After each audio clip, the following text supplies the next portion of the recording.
Looks like we're live. Hello everyone and welcome to yet another recreational programming session with Azuzan. Let's make a tiny bit of an announcement and officially start the stream as usual. So we're gonna do a red circle live on Twitch. And what are we doing today on Twitch? A television website. Today we are, we're doing a little bit of a proof. Like, I don't even know how to explain that, but we are proving arithmetical theorems, right? So specifically, we're going to be proving this statement, which is basically the square of sum, right? So the usual formula, quite famous formula. So we're going to be proving that, but we're not going to be just proving that. We're going to be proving that from the very beginning. Using Peano axioms. Right, so I'm going to give the link to where we're doing all that, twitch.tv/todding, and I'm going to ping everyone who's interested in being pinged at this time. And there we go, the stream has officially started. All right, so to do that, we're going to be using Knok, which is a very old project of mine. I think I actually started to develop that project like 2 years ago.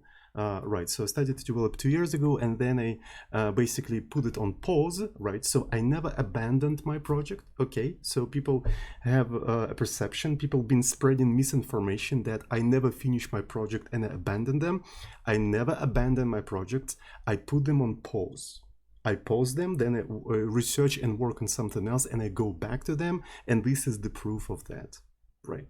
So it's not the first time when I actually went back to an old project of mine and continue just developing it, right? So I can continue developing any of my project at any moment, right? I never abandoned them, they never abandoned, they're just paused, okay?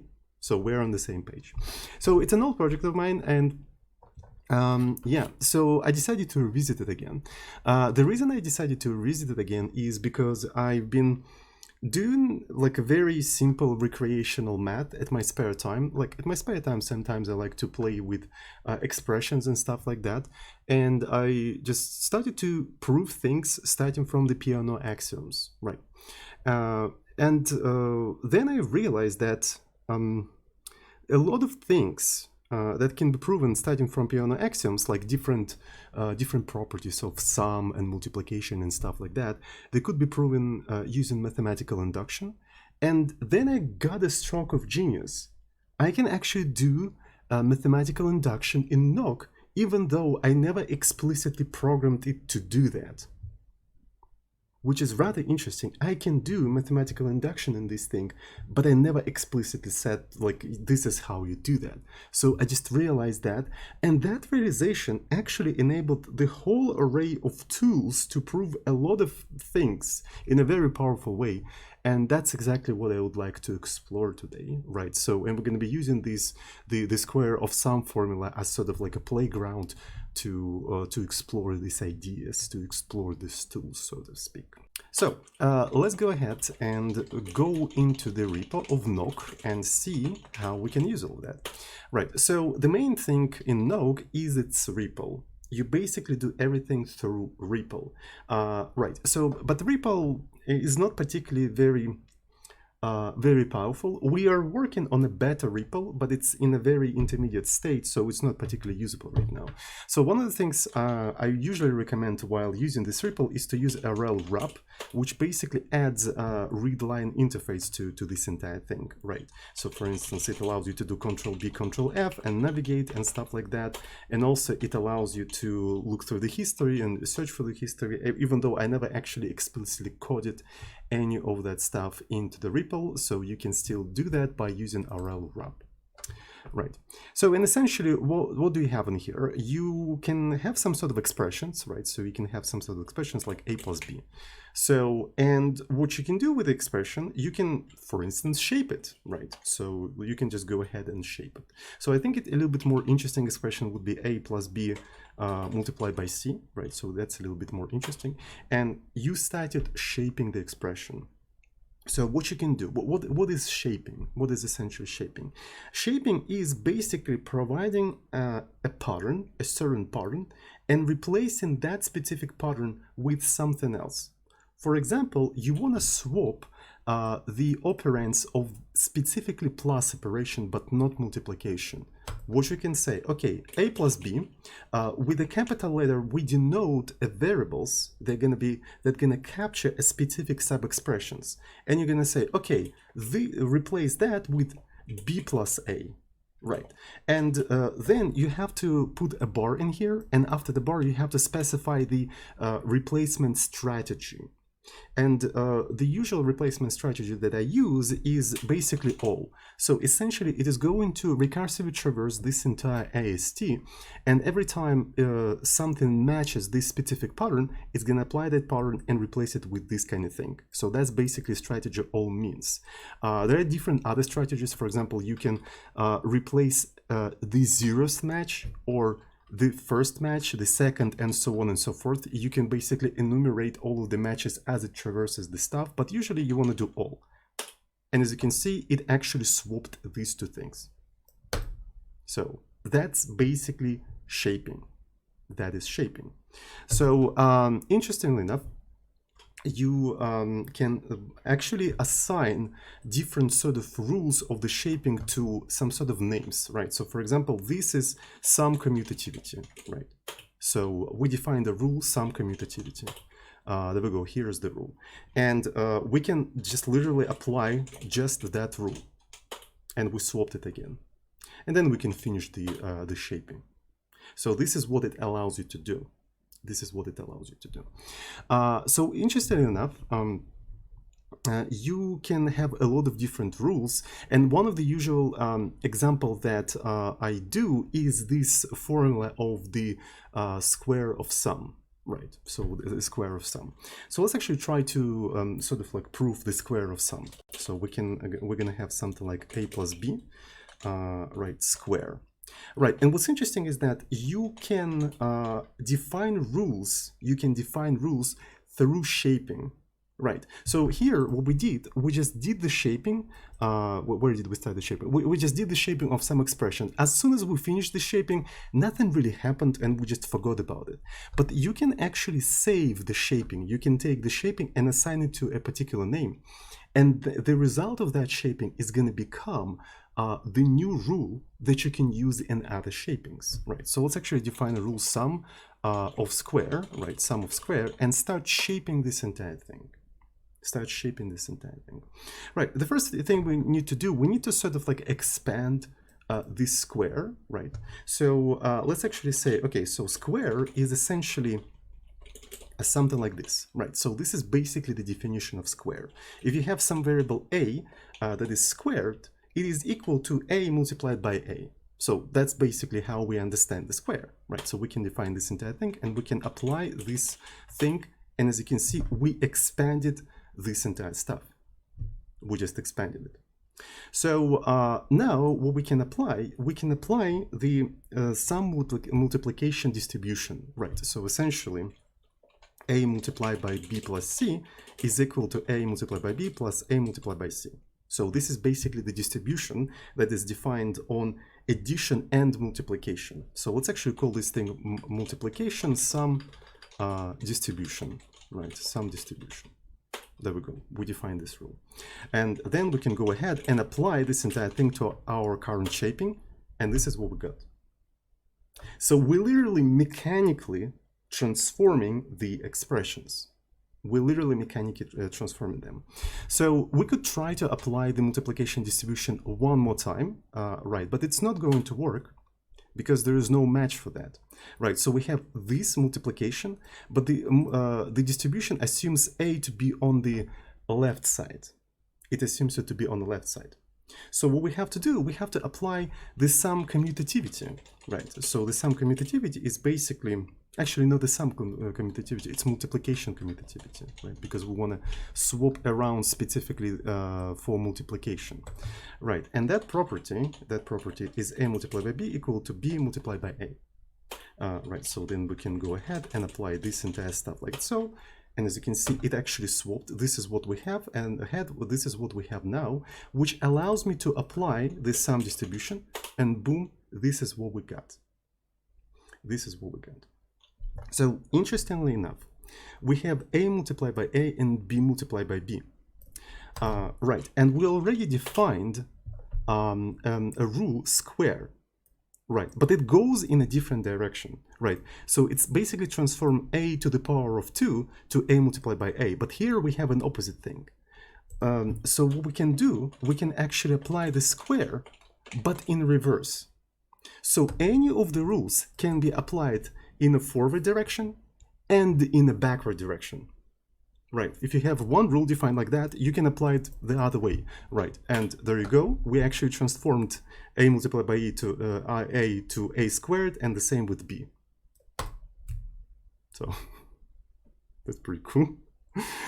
So I would like to maybe swap around b and a, so these two things are equal to each other. So to do that, what do we need? We need multiplication commutativity. So here's a multiplication commutativity, and specifically we need to apply that to the second multiplication. So they're actually indexed starting from 0. So if you want to apply that to the second one, you have to provide 1.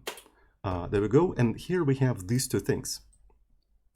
We could probably define something like, so we already have square. We could have actually create something like a double, where you say a is equal a plus a. Right, it's kind of similar to square, but it's with the different operations in here. So we could try to do something like that and try to apply double to all, but there's no match in here, right? Because these two things, they're on opposite sort of parentheses. They're not directly the operands of the plus. What we'll have to do, we'll have to shuffle around the parentheses to make them appear within the same parentheses, right? So to be able to do that, we need another law, and it's not really a law, it's like theorem, but maybe you can call it a law, which is the sum associativity. Do you guys know what is the sum associativity? Right, it's essentially a plus b plus c equal to a plus b plus c. So this is the sum associativity. Right, so, and now we should basically carefully shuffle things around. So I suppose we can just apply some associativity on the very first top thing in here. Okay, so that seems to be working. So now I want to transform this thing into this thing. So that means I'll need to apply some associativity in reverse, but on the, I suppose in the first one as well. I can actually undo and try this one. There we go. So as you can see, we just shuffled around the parentheses. We just shuffled around, and we actually brought both of these things into like a same parenthesis. And now we should be able to do double in reverse, and this is what we've got. And we just proved the formula of this sum of the square. And now this entire thing became one of the definitions, right? So. Right, we just started with that.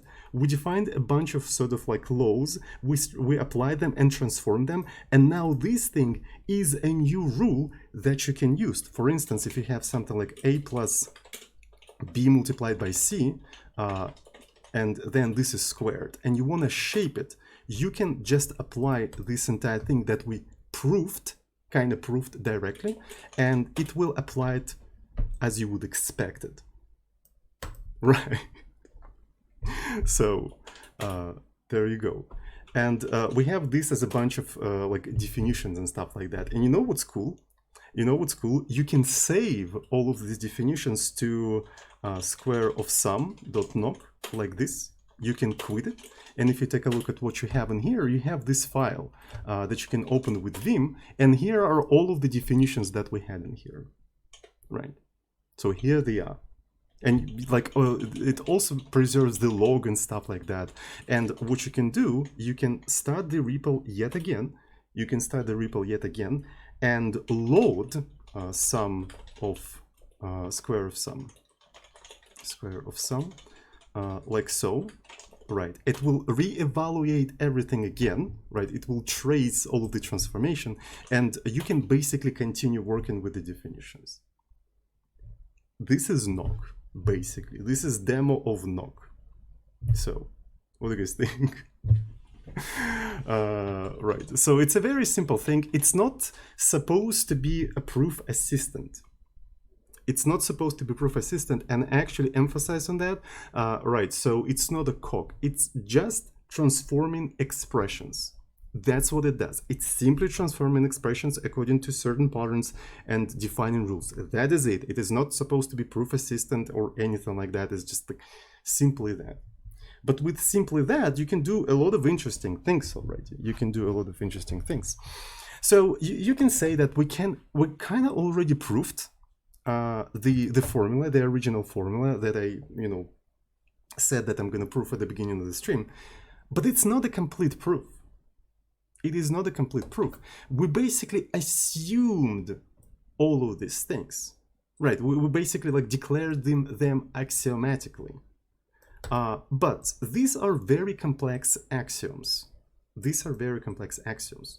So a better axioms would be something like Peano axioms, right? So Peano axioms are basically the lowest level of arithmetics, right? So Peano axioms. So there's like 9 of them, but they're very, very simple. They're very, very simple. So there's a Wikipedia page, Wikipedia article. Sorry for flashbanging you. I'm going to put it in here. And of course, for people who's potentially watching on YouTube, I'm going to put it here as well. So, right. So there's 9 of them. And they're very, very primitive. They're very, very simple. For example, one of them is 0 is a natural number. This is the axiom, right? So for every natural number x, x is equal to x. That is equality. Equality is reflexive. So we're talking about this level of axioms, right? Reflexivity, natural number, and stuff like that. So symmetrical. So the equals are symmetrical and everything. A lot of them are not particularly like directly expressible in Knok. Right, because they're talking about the set of natural numbers, and if one thing is in a set of natural number, and if they're equal, another thing is also in a set of natural numbers. We can't really talk about these kind of things, right? But one of the theorems, the most important theorem for us is going to be probably reflexivity. It's going to be very, very useful. And another thing that Peano axioms define, they define a successor operator. A successor operator. To get the feeling of the successor operator is, you can take a look at the following example. You have a number 2, and if you apply a successor on number 2, that is equal to 3. So it basically increments it by 1. And the idea of so-called Peano numbers is basically to represent numbers with the amount of s's, right? So essentially, you have 0, and it represents 0. And then you have s of 0, just a second, s of 0, and this is 1. You have s of 0, and this is 2. And you have s, and this is 3. So essentially, you represent numbers with the amount of s's, right? So this is how you represent them. So, and representing numbers like that is actually enough to prove all of these properties and then eventually prove that sum of squares is equal to that, right? And this is what I want to do today. This is what I want to try to do today. So a lot of these properties can be actually proven using mathematical induction, right? And we're going to see how you can prove things with mathematical induction in Knok, right? Because so far what we saw only direct proof. Right. So in case of a sum of squares, we just took the expression and we transformed it into a different expression, and that is basically a direct proof. Right. So if we load, can I just do something like load of squares, right? So, and I show sum of square, right? So as you can see, this is the sequence of steps that we had to take to actually like directly prove this thing. Right. So let's actually start from scratch. I'm going to actually remove square of sum. And let's try to define the operation of addition, right? Operation of addition of the Peano numbers. Right. So let's define something like sum ID. which is essentially 0 plus a equal a. Right. So it's sort of like 0 is a neutral element. It's an ID element. I think it's basically ID element of the sum operation. So this is pretty straightforward. And then let's define sort of like a recursive step of the sum. Right. So I put 0 at the first operand intentionally because I plan to use the first operand as the counter, so to speak. Right, so if I have a plus b, the first thing I want to do, I want to kind of strip off the s from a, right? So because of that, I'm going to match this thing against this specific pattern, which will effectively strip off one s layer from that specific operand. Right, and essentially what I'm going to do sort of like a recursive call to the plus operation, right? So I'm going to say that this kind of operation is equal to s, but a plus b.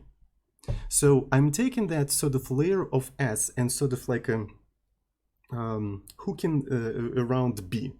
Right.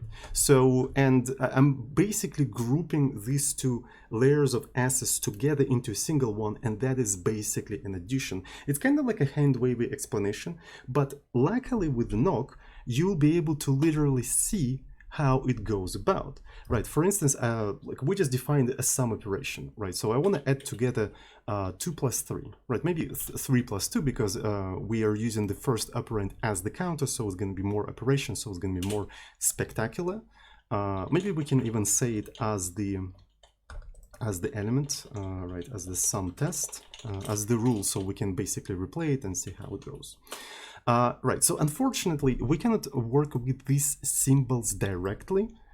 We can't really work with these symbols directly. We need to convert them to the Peano numbers, right? So let's actually define some rules like 3 is equal to this thing, right? 3 s's, right? So this is the first thing. And let's define 2 as something like this. It's 2 s's, right? So we have this expression. Let's basically like apply this rule to that and this rule to that, and there we go. We got this sort of thing. Right, and now we can clearly see that we can apply some rule to this specific expression, right? So let's actually go ahead and apply it and see what's going to happen. As you can see, we took this like upper layer of s and put it around the second operand like this. And we can do that one more time. So that happened with the internal one, and one more time, and we ended up with this pattern, which actually is the same pattern as sum ID, and so that means we can just apply sum ID, and we ended up with a number with 5 s's.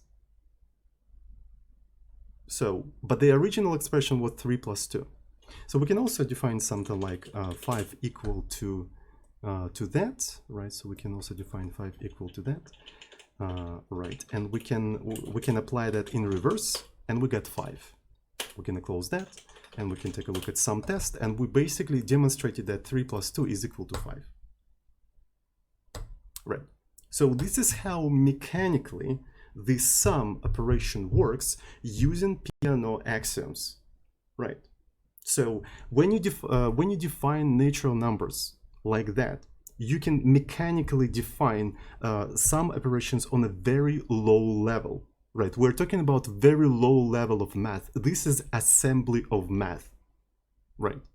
This is assembly of math. Nobody really thinks about arithmetics like that, but to actually have complete proofs of all of these things, of all of the like properties of the numbers and stuff like that, you need to go very low level and start thinking in terms of these like sort of like you know, successor operators, right? So and that's exactly what we're doing. That is exactly what we're doing. All right, so let's actually save whatever we have in here. I want to save that to Peano Knok, right? So save that to Peano Knok. And in fact, I would like to maybe open this in a text editor and maybe rearrange some things, right? So because we were defining them in whatever order we need them, but I don't really want them to be in that specific order. I would like to put these sort of things at the top and maybe define them in an increasing order of the numbers. That would make a little bit more sense. Right, so, and I'm gonna save this entire thing, and I'm gonna reopen this stuff and load the Peano again, right? So, and there we go. So everything seems to be working. This is not test, this is list. There we go. So, and they are in this order. So you can basically at any moment, like save your current work and go in with the text editor, change something and load it back again, right? So this is actually very useful. This is actually very useful. So what's interesting is that if you have something like 0 plus x, right, 0 plus x, you can quite easily apply some ID and get a final x, right? So that works. But what's interesting is that you can't do that. You literally can't do that at all, right? So if you try to apply some ID, there is no match, right? Because the 0 is at the left side, right? So left-hand side. And reverse is not going to help you either. Well, I mean, okay. That is funny, actually. Right, so essentially what it did, it took the whole expression. Well, I mean, technically it reversed it.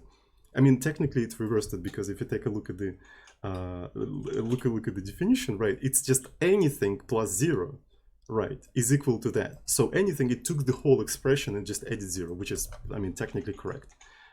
So which means that I can apply this thing yet again, and it will bring back to that. Right.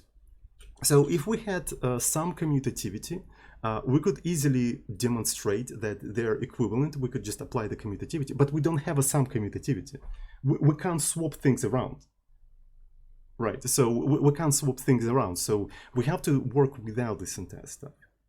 So, but what's interesting is that I would argue that it is more than enough to have these two sort of axioms, and probably another axiom from Peano axioms, to demonstrate that a plus 0 is equal to a as well. So let's actually call it some ID commutative, right? So, and how can we prove this thing? How can we prove?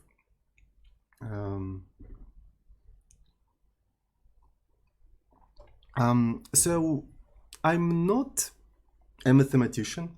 I know it's a weird thing to say after what you just saw, but I'm not a mathematician, right? I do not consider myself a mathematician, and I know almost nothing about math.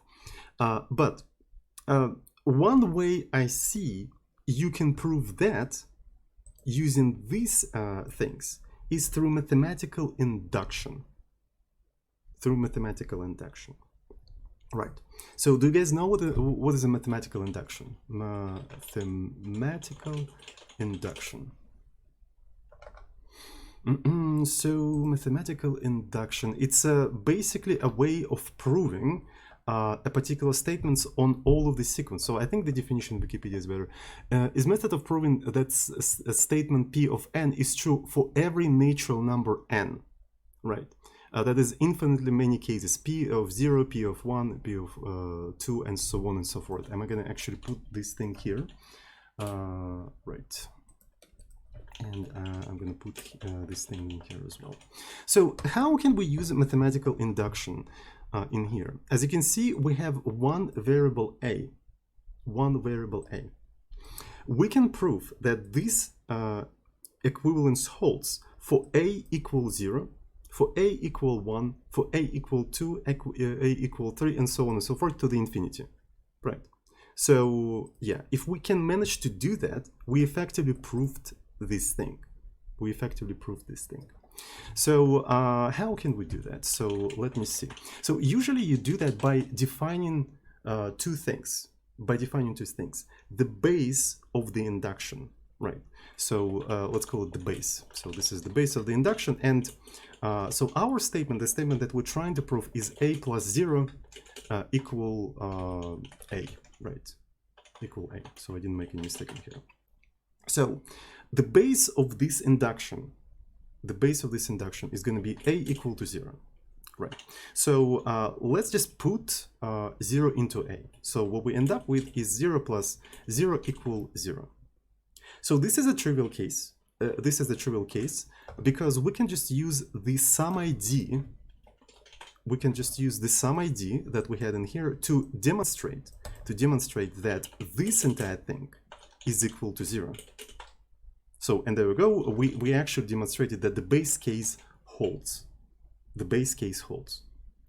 So, and the second thing you do, you define so-called induction step. You define so-called induction step. Right. Within the induction step, your variable is actually equal to SA, right? So your variable is equal to that. So, and what you're trying to prove, this specific case. You're trying to prove this specific case. But since you already proved the base, you can kind of assume that this case is already proven. You can already assume that this case is already proven, the case from the previous case, right? So what you can do in here, you can take the sum definition, right? You can take the sum definition that we already had in here. So this is the sum definition, and as you can see, it actually matches perfectly with this thing. So that means we can rewrite this entire thing as that. And since I already said the previous case is true for us already, we can just use this thing to rewrite this entire thing like that, and we just proved the induction step. So we proved the base is holds for this thing, and the induction step, which assumes that the previous step is also true, also holds. So we just proved that this is true as well using just these two definitions. So we just demonstrated that with the mathematical induction. Right, so that's basically what it is. But how can you do that in Knok? How can you do that in Knok? Well, you can actually directly define these two statements, these two things in Knok. In Knok, there is an interesting operator called equals equals. And you can basically use it in expressions, right? So you can use it in expressions like so, right? So you can start shaping this thing, and then you can say A equal B equal to B equal A. So it's quite important to distinguish equals, equals, and equals, right? So equals, equals is part of the expression language, right? So it's basically on the same level as things like plus, multiplication, division, and so on and so forth.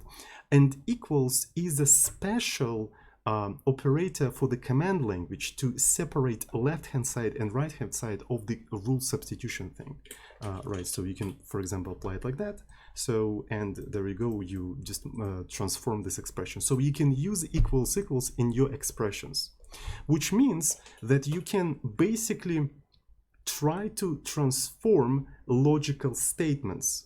Right, you can try to transform logical statements. For instance, you can take this thing and turn it into a logical statement, right?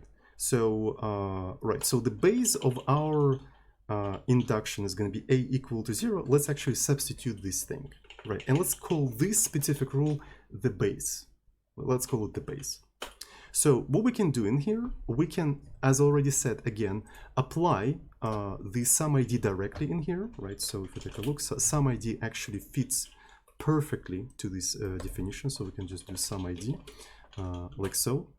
And now we have 0 equal to 0. And here is an interesting thing. Peano axioms have a very interesting axiom called reflexivity. Where is the reflexivity? Yeah. X equal X is a true statement, right? It is a true statement. So who said we can't define the following thing? If thing is equal to itself, this is a true statement. This is a true statement. Okay, so we have this, we have reflexivity.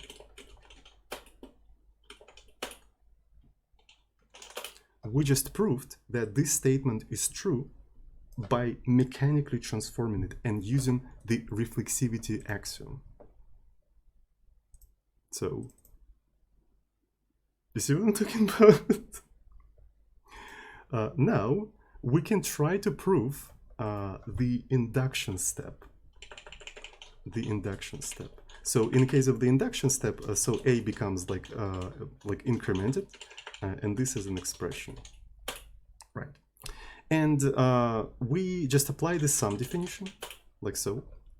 And since we're in an induction step, the previous step is true, which means that we can use this thing to prove the induction step, and then apply reflexivity yet again. So we have the original statement, and we have the proof of that statement as separate two statements like this. Right. Look at that. So this is the original statement. And these are two other statements that sort of prove inductively that this one is true. And the induction step uses this one because it assumes that this one is true because we already proved the previous one. Isn't that cool?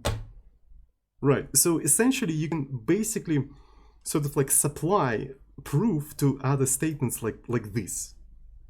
That makes sense. That makes sense. So, and yeah, we essentially prove this entire thing. So I actually want to open this entire stuff and maybe put reflexivity. I want to put reflexivity like at the very top because it's a very fundamental axiom. And reflexivity is very important axiom. Like, in fact, you can't prove anything in math without that axiom. Like, you can't prove anything other, like, if you don't assume that. Because nothing makes sense, because you won't be able to do this last step. You won't be able to do this last step. Right. And there we go. So we can just basically keep abusing this mathematical induction and prove all of the possible properties of the, of the arithmetic operations, right? So this is commutativity only of sum ID, but can we prove the commutativity of sum in general? The commutativity of sum. I think that will be interesting. So let's actually go ahead and try to do that. Right, I'm gonna load the piano again. So there we go. All right, so sum commutativity, right? We know that it's a plus b equal b plus a. Cool. But we said that axiomatically. Who the fuck are we to say that axiomatically? We have to prove that. And we can prove that, again, using mathematical induction, right? So let's actually do induction by A. We can pick whatever variable, we can pick B, but I think using A is going to be a little bit easier, right? Because the sum is defined using the left one as the counter, so I feel like it's going to be easier if we just do induction by A. Right, so let's say it's a base. Right, we transform that into an expression, and we're going to start with a equal to 0. Right, can we prove that this statement is true? Can we prove that? Let's see. Sum ID, easy, boom. And look at that, we need to do sum ID, but the other way around, and we already proved that in sum ID commutative. Okay, so, and we can just do reflexivity, boom. Easy, GG, easy, we just proved the base. But that's only the base, right? That's only the base. Now we need to do the inductive step, right? So let's do the inductive step. So, and in inductive step, A becomes incremented by 1. And within the inductive step, you are allowed to use some com because it's a previous step, right?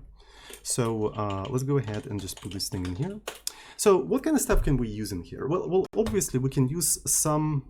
just the sum definition, right? Just the sum definition. So let's just apply the sum in here.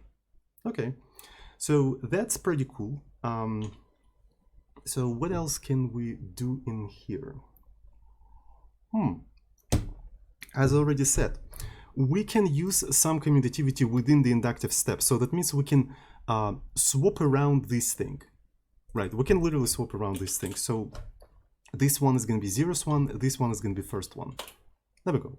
And after we swapped it around, it fits perfectly into the definition of sum. So we can just apply sum yet again.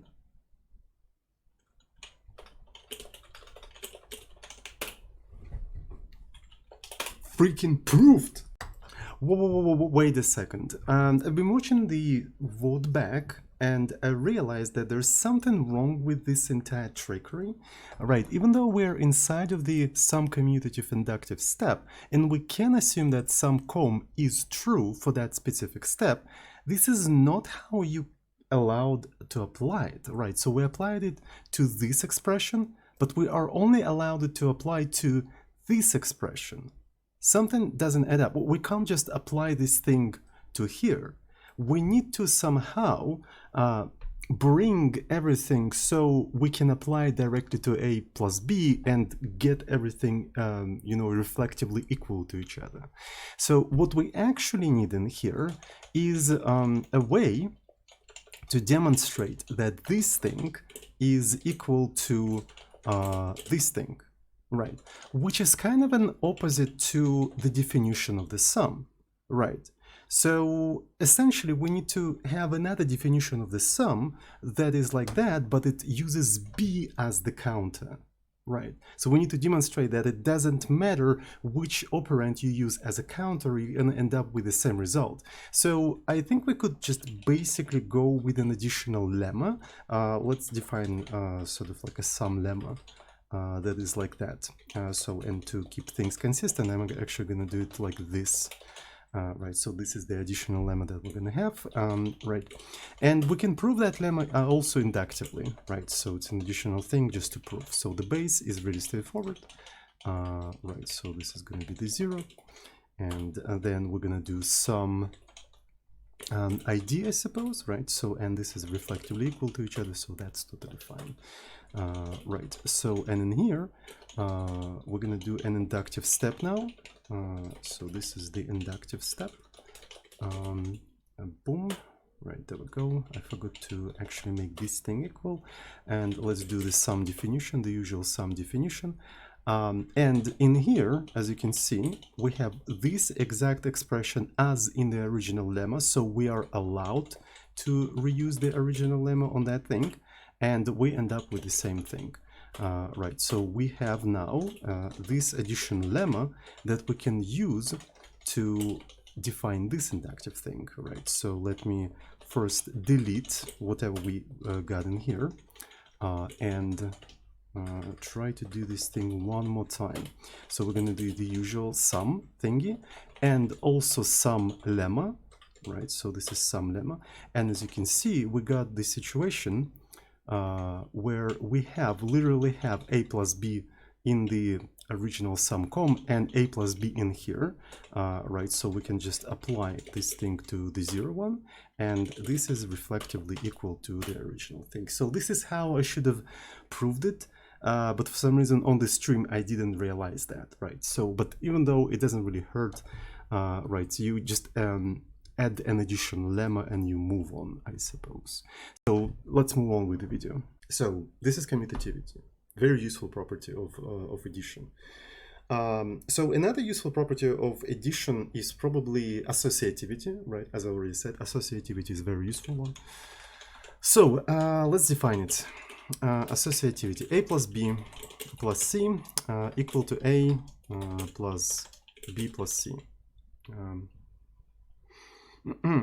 So, and we can yet again abuse the mathematical induction. In fact, mathematical induction just like makes everything super easy, right?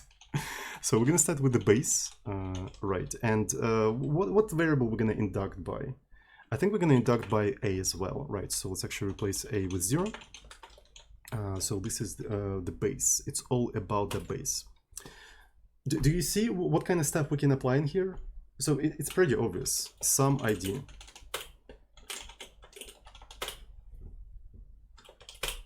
The base has been fucking proven that freaking easy. Okay, so next one is going to be the induction step, right? So let's do the induction step. So induction step, we're inducting by the A, so we're going to increment A, like so. And within the induction step, we are allowed to use some assoc because it's a previous step. All right, so what do we have in here? Well, that is pretty straightforward. Sum actually fits perfectly in here, so let's apply sum in here. Well, it's pretty cool. I think we can try to apply it one more time, right? So we can apply these two here, right, and actually bring everything under the S. Okay. So they're pretty much the same, but they're like different in parentheses. But we are allowed to use sum as soak within the inductive step, right? So let's actually try to apply it like this. And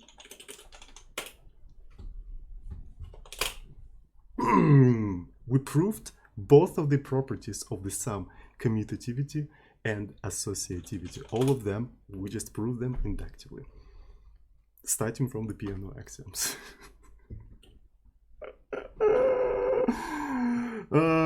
Right, so this is so cool. It's kind of cool that you can just like mechanically, and it just like fits the, it's like a puzzle pieces. They just fall into places. It's so cool. It's so freaking cool. So let's actually save this entire thing. Right, so this is what we have. This is only sum. So I don't think we didn't need any other properties of sum. It's just a commutativity and associativity. So I suppose one of the things we have to do is to move on to multiplication. We have to move on to multiplication. Multiplication is actually rather easy, right? So because, for example, if you have 3 multiplied by x, what you end up with x plus x plus x, right? So you have to repeat this amount of times the right operand. So that's what you have to do. Let's go ahead and do that. So the easiest way to do that, it would be to just pick the counter, like with the sum, right? Because we're defining that recursively, we need to pick the counter. So let's use the left operand as the counter, similar to how we do that with the sum. Right, so we're gonna do that. And since this is the counter, we are repeating the right operator. So that means we're gonna do b plus a multiplied by b. So we're defining multiplication through addition. We're defining it through addition. There we go. So now what we can try to do, we can try to see mechanically how it is going to work. So let's try to multiply x by 3, right? So how it's going to go? So first of all, we need to apply 3. It's not 3, it's 3. Excuse me. All right. So let's apply this thing. And we get that. So as you can see here, you can think about this expression as sort of like the emitter. This expression emits x's as long as it have this thing, right? As long as it have this thing. So we can keep applying it until you get to this point, until you get to the base. But what do you do with this base? We never actually define that. We need to define the base of this recursion somehow axiomatically. So let's actually define multiplication 0. And we can literally say 0 multiplied by anything is equal to 0, right? So it is equal to 0, so we have that. So then we can apply this entire thing, and we ended up with 0 in here. And that is, as we know, is actually sum ID, but it's with a 0 at the different sides. So it's sum ID commutative. So we're going to apply this thing in here. There we go, and this is what we got. So we had 3 multiplied by x. We expanded that using multiplication definitions and addition definitions. That's very important. And we got this thing. So this is a pretty good definition of multiplication. It works exactly like multiplication. So make sense? Hopefully that makes sense. So we can finish with this shaping. So let me actually save this entire thing because I want to reorder some of these things. Right, I would like to put 0 maybe at the top. So first, this is the base of the recursion, and this is the recursion itself. Right, so I think we're good to go. I think we're good to go. So rel wrap, and let's actually load Peano. And so what's going to be the next property that we need to prove in here? Maybe commutativity, or maybe multiplication sum distribution. Right, multiplication sum distribution is actually a very important property that we will need for square of sum. So we can try to prove that. Multiplication identity is pretty straightforward. I feel like we can prove it directly, right? So 1 multiplied by a is equal to a. Yeah, we can multiply. We can prove it directly. I'm pretty sure. So we'll need the 1 definition, right? So we'll need the 1 definition. Right, 1 equal to that, so we can apply this thing. So this is what we got, and then we just do multiplication, right? Then we do 0, then we do 0, and then sum ID commutative, and there we go. We just proved multiplication ID. So there's nothing particularly interesting in here, right? So, but we can have it. Why not? We can have it. So let me see, I would like to maybe put these things. I suppose something like numbers should be probably something built into the language, but I don't want this language to be, you know, I want this language to be more like agnostic, right? So even numbers in that language are just symbols, and you can redefine those symbols however you want. You can just like redefine them however you want. So for example, here we're missing 4. We can actually define 4. Right, so this is going to be something like this. So 1, 2, 3, 4, 5 are good enough, right? So we're going to hard code them. So multiplication ID, we can keep it in here. I don't think it's particularly useful, but we can keep it in here. Okay, RL wrap, and just load this entire thing. So let's try a multiplication commutativity. I think it's going to be useful. So it's a B, A. We can try to prove that yet again using the induction, right? We can try to prove it using the induction. Right? So we're going to start with the base. And I can already see the problem because if we start with 0, we're going to have 0 on the right side, but we don't have a 0 on the right side defined. So it's kind of a similar situation as with the sum ID commutative. So we probably need to have like multiplication 0 commutative, right? So something like this. So we can try to do that, I think. Is it really necessary to have this kind of thing? I don't know. We'll see. Right. So we're gonna have that, and let's just go ahead and prove that. That should be pretty easy to do. So this is 0. Boom. Multiplication 0 applying, and reflexivity, boom, it is true, it is being proven, easy peasy, a lemon a squeezy, mother flippers. So induction step, this one is going to be S, right, so this is that, boom. So let's apply multiplication, okay, that's pretty cool. We can assume this thing to be true inside of the induction step, so that means we can quite easily just apply that. 0 plus 0, sum ID, all, reflexivity, boom, easy. It's kind of cool that to prove the properties of the multiplication, you need the properties of addition. Because multiplication is basically an addition, right? So it's more powerful addition. It is more powerful addition, essentially, right? Because if you take a look at the multiplication 0 in here, right? So far, we've been using multiplication properties, and then at the end, addition, all of a sudden, right? Sum. So you still need them. So they basically build on top of each other. So we build on top of each other. Okay.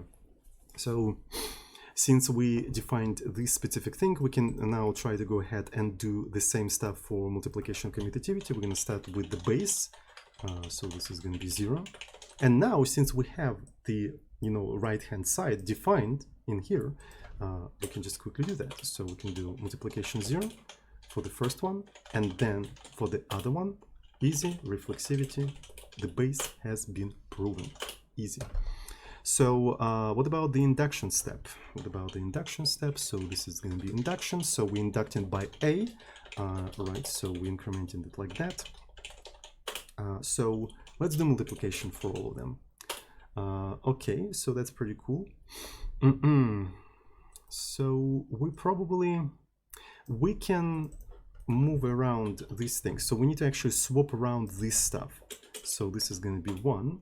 Okay, so which allows us to do multiplication one more time, and that's basically reflexivity. There we go. Has been proven. And we've got absolutely the same situation as with the sum commutativity, right? But with multiplication this time. We can't really do things like that. What we need to do, we need to have a similar definition as this one, but the one that demonstrates that you can use B as a counter. Right, you can use B as a counter, but in fact, in this specific case, since we're using B as a counter, we're actually sort of emitting A's instead of B's, and in here we probably want to actually swap them around, right, to continue use b as the counter, but no, not really actually. Yeah, so I think we're gonna do it like that. So this is the lemma that we want to have in here, right? So let's try to now prove this lemma inductively. So this is going to be the base. We're going to use a as the inductive step. I'm not sure if it's a good idea, but let's give it a try. I think it's going to be fine. So multiplication 0. So we're going to apply that. Then sum ID, boom, and easy peasy lemon squeezy. So now let's do the inductive step. So this is going to be inductive. There we go. So we have to add all of these things in here. Right, and yeah, we can't do that without equals. So let's do the multiplication definition. Right, so this is the multiplication definition. All right, what else do we have in here? So the lemma, do we have the lemma though? I don't think so. So at least I can see that we can apply this sum definition in some particular situations.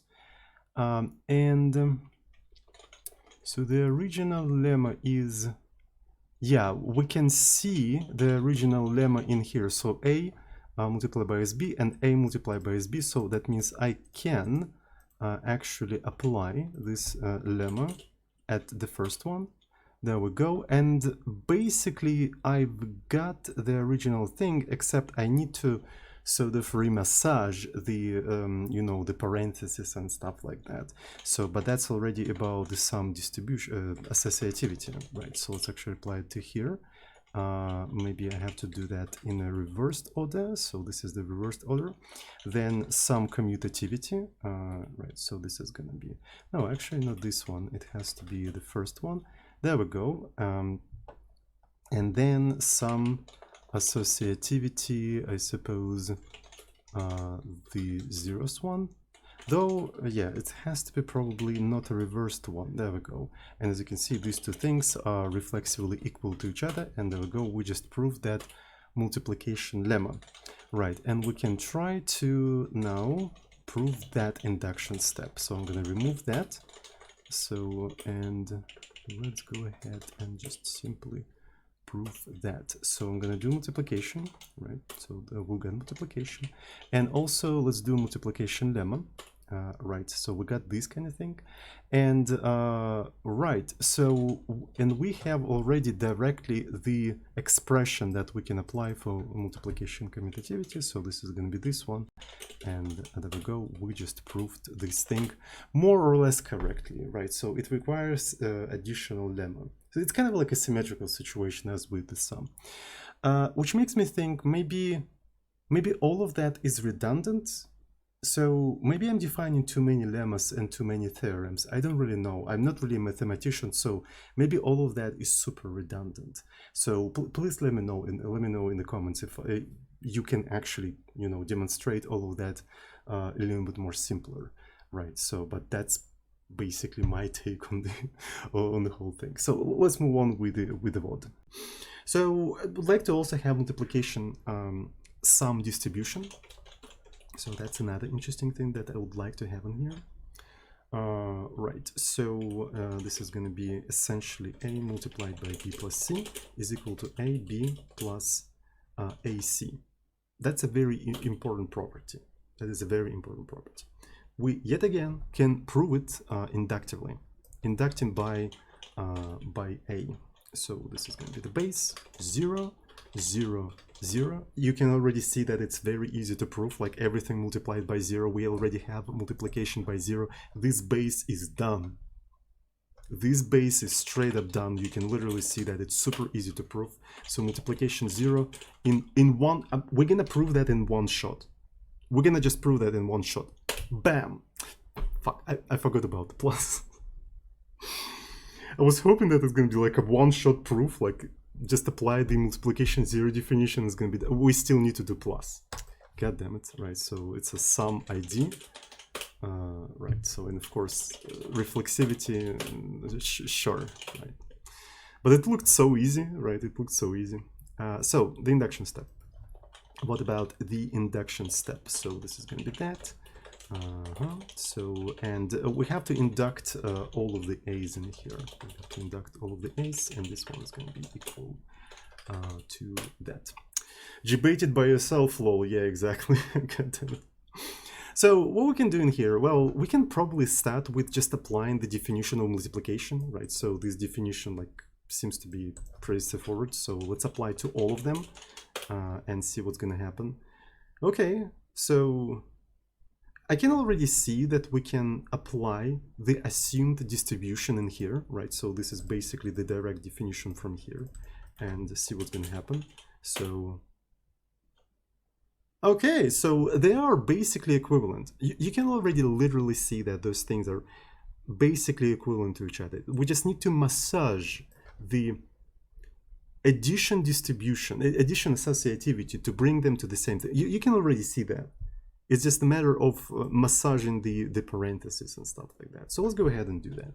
So let me see. So we have some associativity. All right, so some assoc. So I suppose we can just bring these parentheses over these three things, right? So this is going to be just the first thing. And so I'm going to be massaging this part to bring it to look like this part. I think this is the most reasonable thing to have in here. So in here, we probably want to do the reversed associativity. Okay, so this has to be undo on the, yeah, there we go. So after that, we probably want to swap around these two things, right? So this is going to be some commutativity. And by the way, we're using property that we already proved. We already proved of this property, so we are allowed to just use them. We're allowed to just use them. So 1, 0, 1, 2. I suppose we need to do a commutativity on the 2.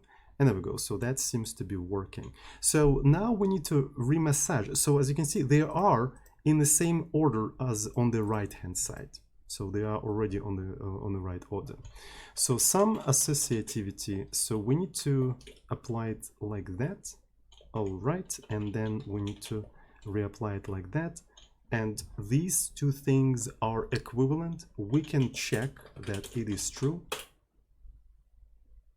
Easy peasy lemon squeezy. How about that? We just proved the multiplication sum distribution inductively, right? Both of these statements are true.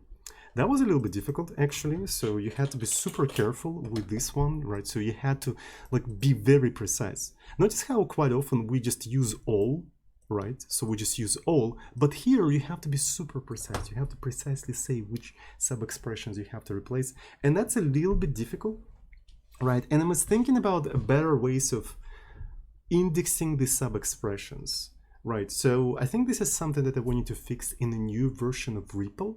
Right, so I have a new REPL which is interactive and stuff like that. But one of the things we can do in this REPL, in this old REPL, is to have maybe some sort of a command, so something like matches, where I could say a certain rule, sum assoc, right, sum assoc, and it will basically enumerate all of the matches, right? It would highlight all of the sub-expressions that match this specific thing and tell me its number. So that I can use that number then later to put it in here, right? Something like that would be already super useful, because like counting this thing yourself is a little bit tedious.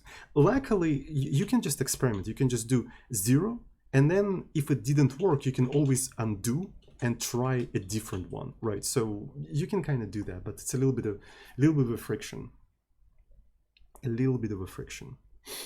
Right, so, but it is what it is, and it isn't what it isn't. So we have commutativity. Do we need multiplication associativity? We might need multiplication associativity, but I don't quite remember. So let me save whatever we have in here. Right. So multiplication assoc. A multiplied by B multiplied by C equal to A multiplied by B multiplied by C. So that's the statement. What we can do with that statement? Let's do the base. It's all about the base. Can we prove that in one shot? I don't think so, right? Because this will require at least 2 shots. So let's do multiplication 0. Boom, yeah, it requires 2 shots, but then at the end you have reflexivity, boom, it has been proven successfully. So induction step, so this is going to be S, and this is going to be S. So what we can do in here, probably just multiplication, just apply multiplication and see what's going to happen, right? So what kind of stuff can we have in here? Okay, so, ooh, you need multiplication distribution. Aha, but you can apply it because it's on a different side, on the left side. But we have multiplication commutativity. Huh. Multiplication commutativity. So which one should we apply? I don't know how to do that. 1, 2, 3. I suppose 4. This is the fourth one. I suppose it's a third one. Yeah, there we go. Yeah, you probably count them like this from left to right. Okay, so what's the multiplication sum distribution?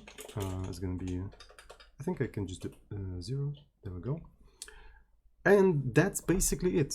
That is basically it. So we just need to massage these things to look like this thing. And we're Gucci. We're basically Tamaguchi.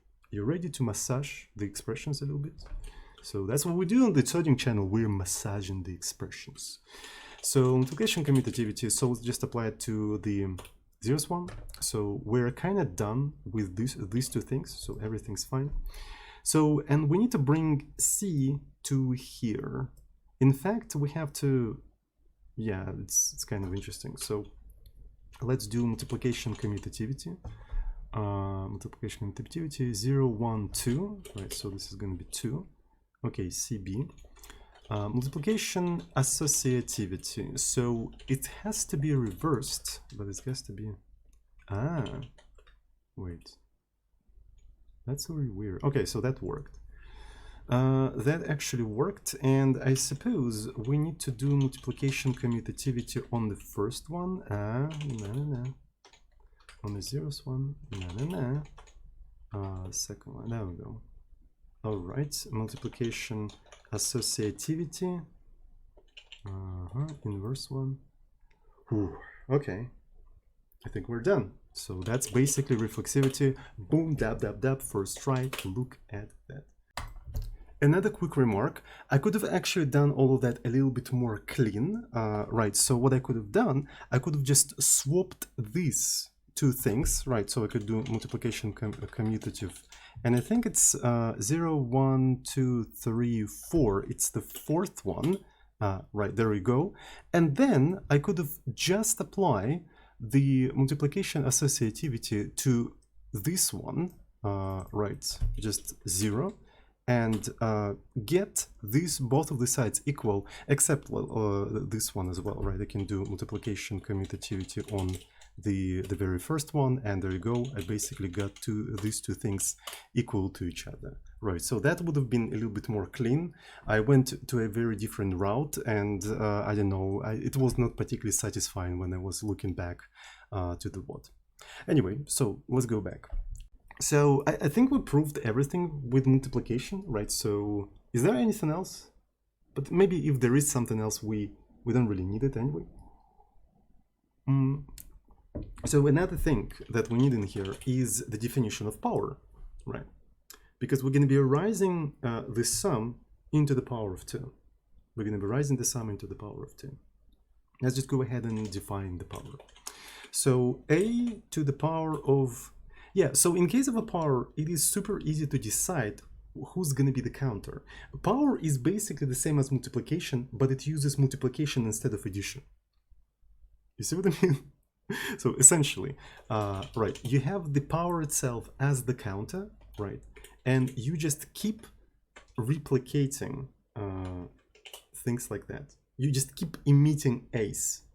You just keep emitting ace and decrementing the power. So that's basically what you keep doing. So that's the power definition. We can take, for instance, x and write it to the power of 3 and see how mechanically it will work. Right, of course, we want to apply it like that. And let's keep applying the power definition. And as you can see, it's similar to the multiplication, right? But it uses multiplication instead of addition. It's just like one level higher, right? And you keep doing that until you end up with this thing that we didn't define. And this is basically power 0, right? Let's define it as power 0. I don't know. But it's basically the base of the power definition. And we know that it's equal to 1, right? We know that it's equal to 1, and we can just replace it. So this is power 0. Let's apply it super quick. There we go. And we need to get rid of this 1, right? First of all, we probably want to, apply this 1. And let's just follow the definition of multiplication. All of a sudden, we need to follow the definition of multiplication. So this is going to be actually, oof. Yeah, so we'll probably need to commute the second one. Yeah, because the multiplication definition uses the left side for the counter, right? So it's a little bit inconvenient. And there we go. So we've got that. So then multiplication 0. We're going to end up with that, and then sum ID, sum ID commutative, and we get that. So finally, right? So if we take a look at how many steps we had to take, this is how many steps we had to take to actually mechanically perform, rising x to the power of 3. Right. All right. So yes. Okay, so I'm gonna close that. So this is basically just demonstrate how this entire thing works. So we have power and power 0. So let me save this entire thing. So Peano. I'm gonna put this stuff in here. Do we need anything? I don't think we need anything else actually. So we don't really use any special properties of the power anywhere here, right? So yeah, I think that's fine. So let me go here. I'm going to load up the Peano Knok. And let's just go ahead and prove square of sum. And it's basically a plus b to the square. Can we now, having this arsenal of different properties and the definitions that we basically proved, I think I managed to convince you that all of these properties are true. Can we prove now this thing? I'll give it a try. So first of all, maybe I'm gonna define square, right? And square is this thing, right? So might as well actually follow the definition yet again, right? So this is gonna be 2, right? And just do power, right? And this is power 0, and there is no matching. Excuse me. Don't I have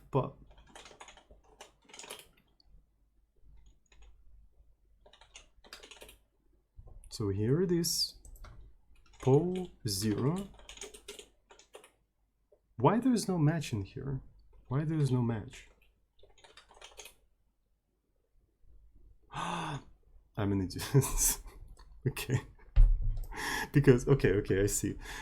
So essentially, the variables that actually participate in pattern matching and capturing and stuff like that, they always start with a capital letter.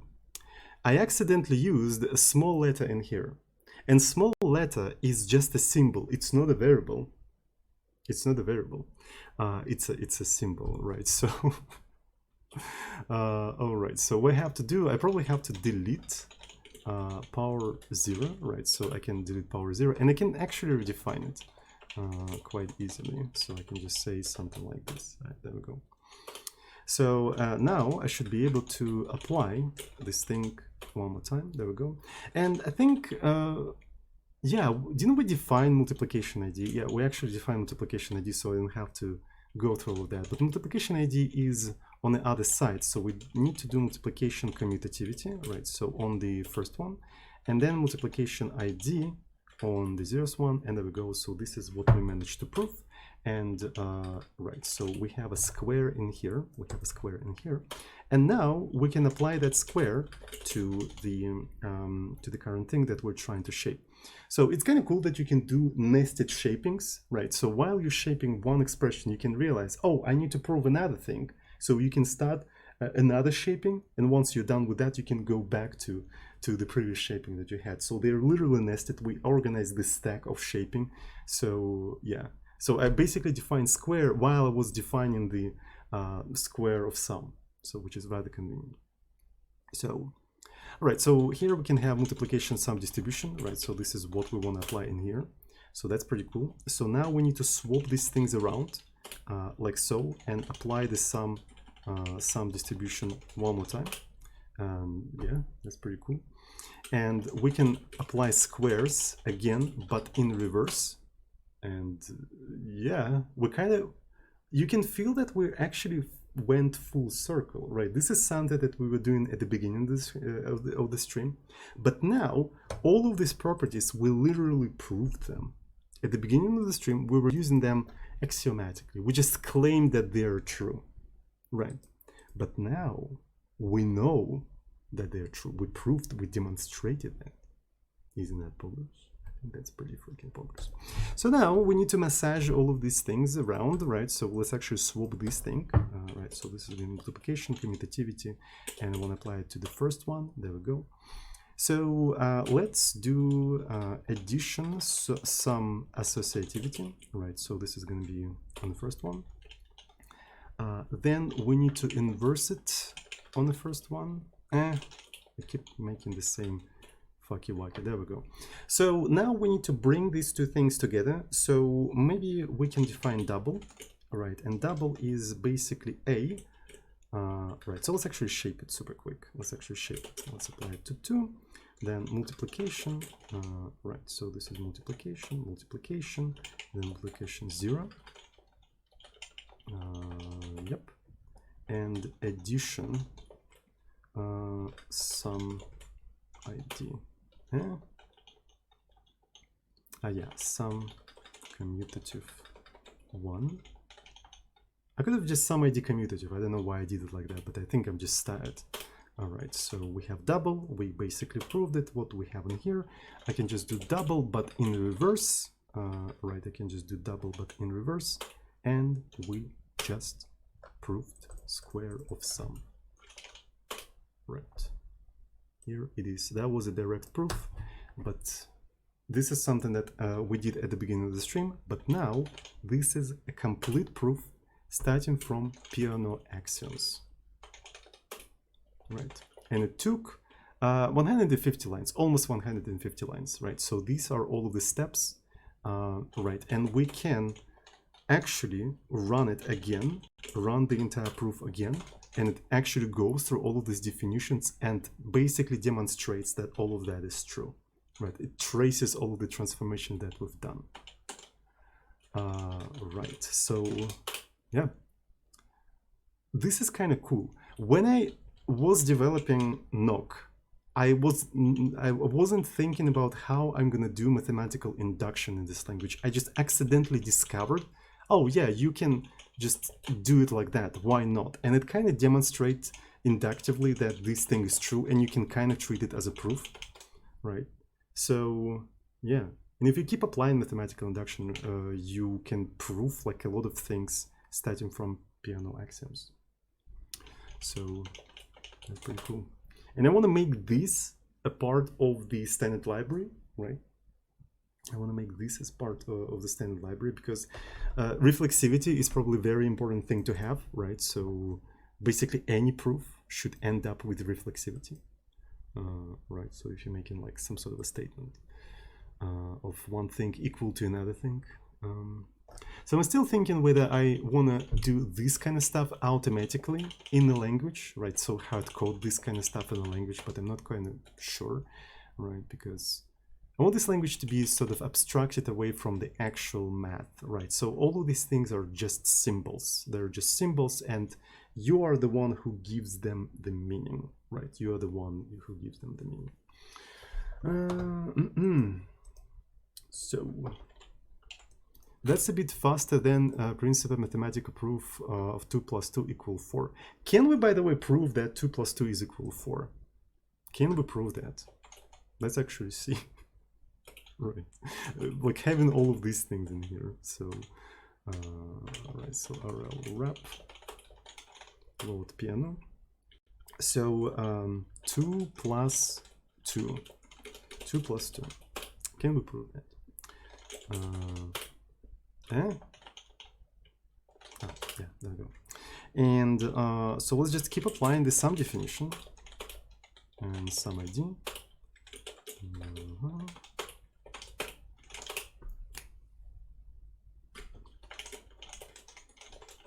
That's the whole proof. That's the whole proof of 2 plus 2 equals 4. That was easy. That was easy. Oh, once you have all of these tools, right, you can just use them and prove. It's so cool. Right. And in my opinion, something like Knok is way easier to grasp than Coq. One problem that I constantly have with Coq, I'm going to actually show you, is the amount of control in terms of how you apply different theorems. For instance, quite often, right, you see, I need to have a lot of control, like where exactly, to which sub-expression exactly I apply a certain thing, and I couldn't figure out how the fuck to do that in Coq, right? Like maybe there is a way where you can have like a lot of control how you apply these things, but in Coq you either apply it everywhere or nowhere. It's just like everywhere or nowhere, or shut the fuck up, right? So, and one of the motivations of having Knok is just to be able to have like this very fine control over how you apply these things. I couldn't figure out. So people in the chat say that you also couldn't figure out how to do that. Okay, so I'm not the only one. So I don't know. Am I missing something? Maybe I just don't know something about Coq, or is it really like that? You can't have like a very fine control over how you massage the parentheses and stuff like that. So I don't know, because I want to have like this kind of control, right? So where I can say precisely, okay, this specific sag expression, that one, and the number 3, just swap it around. It's just like, this is what you want. I think you can, but it's not intuitive. Yeah, it's definitely not intuitive. To be fair, it is not intuitive in Knok either. It is not intuitive in Knok either, but this is because I haven't come up with a better way. As already said, one of the things I want to have is to be able to say, show me all of the sub-expressions that match this pattern and enumerate them, right? And then I could just pick the number and plug it into the shaping rule, and it will just work. Right, so I didn't have to experiment, like apply that, undo, apply that, undo. So I didn't have to do that. So once we have that ability, which I might stream, by the way, so why not? Maybe I'm going to do a stream where I implement that ability, that enumerator. Once we have that, it's going to be perfect, right? Yeah. Yeah, but Knok is not production grade software. Yeah, exactly. Coq is a very serious business software. This is just like a toy. So I think we'll already have the Peano Knok. Right, so if I take a look at the standard library, std Knok. Yeah, there we go. We already, it's kind of funny how I defined these definitions. So we have all of these properties, but none of them are really proven. So we also have like the subtraction and stuff like that. And of course, square of sum, it's kind of proven. But now we have a full proof of all of that. Right, now we have a full proof of all of that. All right, so I guess that's it for today. So thanks everyone who's watching me right now. I really appreciate that. Have a good one, and I see you all on the next recreation programming session. I really apologize for the weird time of streaming, right? So my sleeping schedule is completely fucked up, and at the usual time I'm sleeping right now. So I don't know for how long I'm gonna do streams at this time, but we'll see. So all right, that's it for today. Thanks everyone for watching, and yeah, love you all.